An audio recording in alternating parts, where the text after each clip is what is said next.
Hi friends, welcome to my channel. ఏంటి దోశ అనుకుంటున్నారా? దోశ కాదండి, ఇడ్లీలు తిని తిని బోర్ కొట్టినప్పుడు ఇలా ట్రై చేయండి, మీకు డెఫినెట్గా నచ్చుతుంది.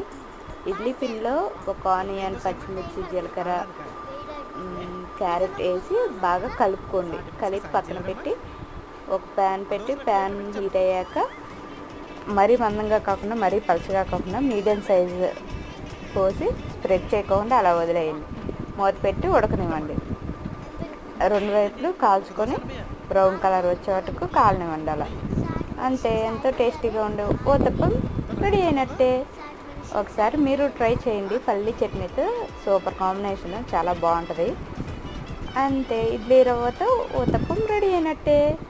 పిల్లలు కూడా ఇష్టంగా తింటారు. నచ్చితే లైక్ చేసి సబ్స్క్రైబ్ చేసుకోండి.